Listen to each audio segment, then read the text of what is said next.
Hey YouTube, welcome back to another Askoka video. Get ready. Today was the day of tiebreakers at the World Cup, and in fact, the chess world is upside down. There's no other way to describe it. Today, Dubov faced the strong Uruguayan grandmaster Jorge Meyer and attempted a scholar's mate during the tiebreaks. I'll cover this game in detail, showing dramatic match images and another circulating photo from the world of chess. It's the worst way to be eliminated from the World Cup, the match between Kazabek and Raja. Look at the images.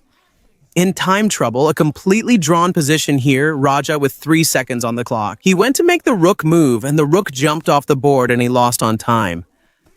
Look, the clock is at 0. The situation was awkward, even for his opponent Raja. Being knocked out of the World Cup is a major blow. Imagine spending your own money to go play in the World Cup and then getting knocked out like that. Like I said, the chess world is in shock. Rafael Chess, show me today's tiebreak results. Who's left in the cup? Before we get into Dubov's explosive game, we had Yu Yang getting eliminated. Narayanan will face Sindarov in the next round. Van Foreest falls at the hands of Sarana.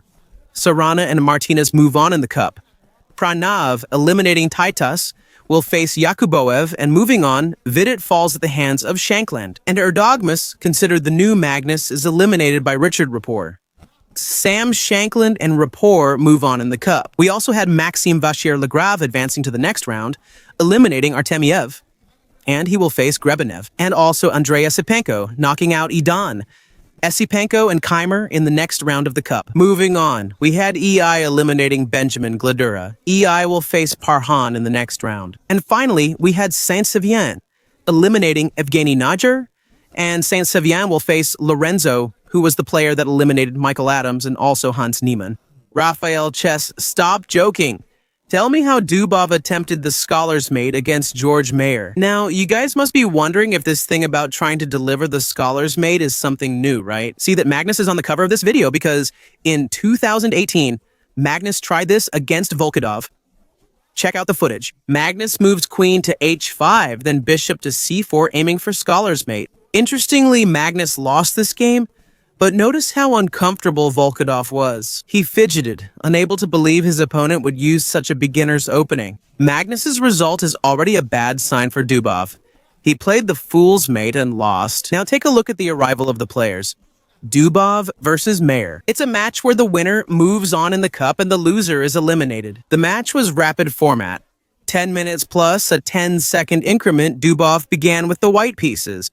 Aquatrino, whoa, is he going to play a Vienna here? Dubov was already entering uncommon lines in this opening and now provoked with the bishop move. c4, what did he provoke? Meyer played quickly. Knight takes e4, and it looks like white is already getting lost. If you recapture, you get forked. That's the idea from Uruguay. But no one expected that Dubov would play queen h5, threatening the incredible scholar's mate. Watch in the footage as Meyer moves knight to e4 Dubov. Then looks at the Uruguayan grandmaster and plays queen to h5. This is where the game is going to happen. Of course, Meyer isn't going to fall for such a beginner's mate like this. He pulls back the knight, defending on f7 and threatening the bishop. Don't forget the Uruguayan. He has an extra pawn. Dubov defended the bishop. None of white's threats are being acted on. Meyer brought the knight into the game. Now Dubov keeps creating problems. Based on the theme, on f7, he plays the stunning move knight to b5. This is an extremely tactical game. Look at that poisoned knight. If you take it, you get the scholar's mate, and if you do anything careless, Dubov is threatening to take here with check. And whether you take with the bishop or the pawn, you get the scholar's mate again. What a mess, the Uruguayan. He defended, he played g6, taking the queen's sight off f7, and Dubov renewed the mate threat. He plays queen to f3. If you take the knight, it's checkmate. Any careless move, I take with check. However you respond, you get checkmated. Look at the footage. The moment Dubov plays the move queen to f3. So an extremely complex game. At this moment, the Uruguayan must defend against these threats. And here, Meyer blocked the queen's line of sight with f7. It's incredible, but in this position, look at Dubov's creativity. He finds yet another way to threaten the scholar's mate. What a brutal, insane, unbelievable game. Now Meyer.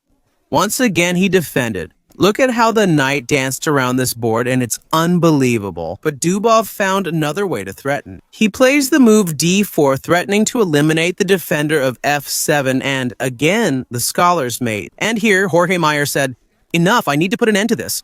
Otherwise, at some point, I'm going to make a mistake and end up losing this game." He makes a move that looks like he's lost immediately, the move d6. Look at the maneuver the Uruguayan played. It seems like he's lost, and Dubov took it. He eliminates the knight. Rafael, the game is over, because now when you take it back, you actually get checkmated by the scholar's mate. Never doubt a 2,600 rated grandmaster. Meyer had an in-between move. He plays bishop e6 before recapturing, attacks the queen, and here Dubov has to move his queen out of this attack. At that moment, everyone expected Meyer to take h6, but he didn't. He said, "Dubov, you want tactics, so tactics you shall have." He took on b3, eliminating that ghost, the bishop, who had been eyeing f7 the whole game. All the drama. It was expected that Dubov would recapture, followed by the bishop taking on h6, but that didn't happen. Dubov said the tactics aren't over, and Dubov took on a fate, keeping the dynamic complexity of this game. Because now, of course, if you take here, Dubov wants to take back. And he has a knight there, kind of in an advanced post. Meyer said, "But wait, your bishop f8 move must be wrong because I play bishop c4. I attack your knight, and if you defend the knight, your bishop falls and you lose a piece." Look at how Dubov played now. If you attack this knight while defending your bishop, I also defend my bishop by attacking your rook. And as far as I know, the rook is worth more than a knight. So if you take this knight, I take your rook. That's what Dubov said. But look at what Meyer plays now. The game gets even more complicated. Here, Uruguay made a brilliant move. He takes the knight, saying, "You can't take the rook, Rafael. What's happening here?" Dubov responded, "Brilliant, Uruguay," with another great move. Notice that the knight fell and he didn't take the rook, Rafael. Hold on. First, why can't Dubov take the rook? This move is actually a serious mistake. Look how crazy this is because you take the knight. Take on d4, play a queen, and threaten a fork. And if you defend with the move the engine recommends, which is queen to e4, you get bishop to c6, and it's over. Look, it attacks your queen. If the queen moves awkwardly, you lose g2. The rook is falling, everything is falling here with the queen fork on g4. And now you get knight to c2. And this game is over. This position here is winning for black.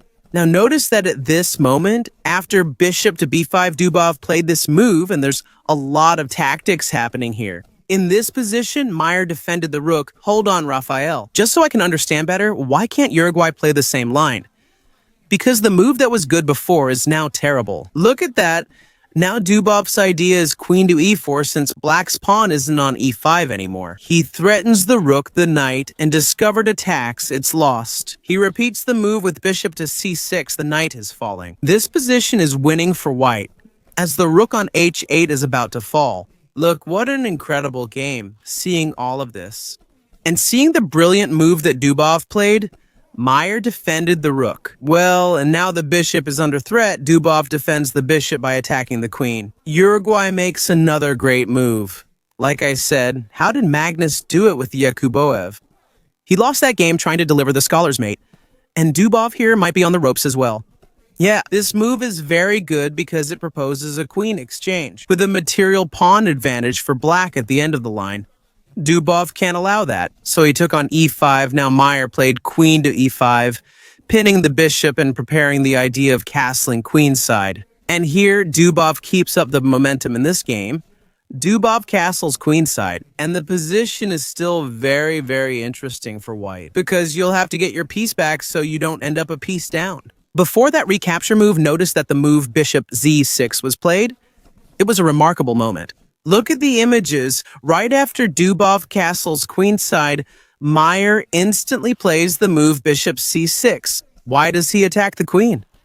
You'll have to defend your queen, and at the right moment, he'll capture that bishop. Watch how Dubov keeps dropping bomb after bomb. He moves queen to c3, warning you can't capture or you'll lose your queen. The tactic isn't finished yet. In this position, if you capture here and I play the rook, you can block with the bishop, but it's still lost, right? In the worst case, I play a move with f3 here, everything is falling apart. Game over.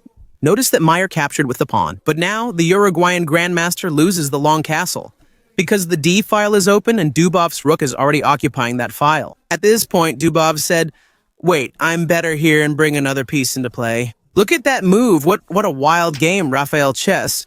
Wait, Meyer, he can't in this position. Instead of simply taking here, play. Bishop takes g2 to win. That rook doesn't work. Because you get bishop f6. Look at that. The Uruguayan doesn't have the time to take that risk. Because in this position, your queen is under threat here. If you keep the queen on the file, you're losing the queen. With the move rook to e1, you have to move the queen. Your king is vulnerable. Take the rook on e1. After king to f8, play bishop to g5. If you take the rook, it's checkmate. If you capture here and check, you must block, and that's mate. The game is over. So you see that Dubov doesn't let the ball stop rolling.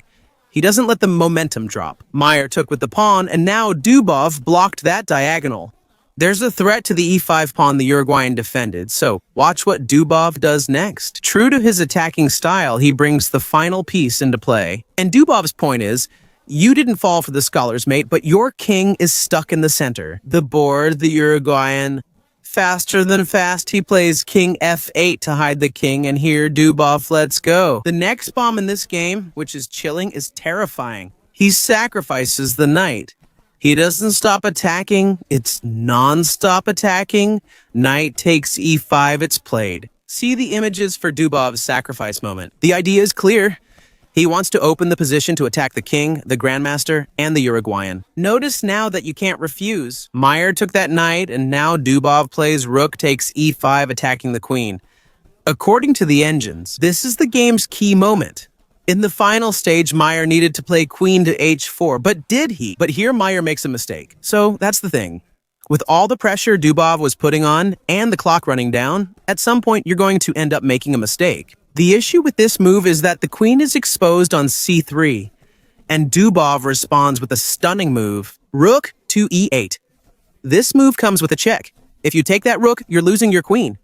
It seems forced. King to f7 as Meyer played, then Dubov finishes with queen to c4. So you'll either be checkmated here or lose. That's a lot of material. Here, Meyer resigned, and Dubov played the scholar's mate and knocked him out. Knocked Meyer, who was almost 2,600, out of the World Cup. What times are these? Wait, Raphael Chess, why did he resign here? You can take that rook, but then I take that rook on the other side, and in the worst case scenario, your rook on the other side is falling. You could still argue that you have that cover, but here I play rook e1. Well, what if the king moves away? Everything is falling apart. For example, king d7 seems safe, but you get checkmated because after you take this in return, rook d1, and here there's nothing else to do. You'll have to give up the queen, give up the game. In the end, you're falling for this checkmate idea. Another line that might catch our attention here is, why doesn't he play king g7? With king g7, the queen just takes the rook. Then, when the king moves, all the material is still lost. End of the game. Watch the resignation, watch the final moments. After Dubov went on the attack with rook e8, Meyer played king g7. And in fact, there's the question. What's worse, being knocked out of the cup with your opponent trying the fool's mate? Or that game of Raja where the rook went flying and he ended up losing on time? Comment below, I'm curious to know. Look at Grandmaster Uruguay's expression. Then, Meyer resigns and is eliminated from the cup. Dubov keeps Rita in the air. The pressure of the match, Dubov continues in the World Cup. It's super high pressure for those who played. A pastor mate attempt. Comment below if you're as shocked as I am by everything that's happening in the cup. If you enjoyed the analysis and coverage, please like and see you in the next videos.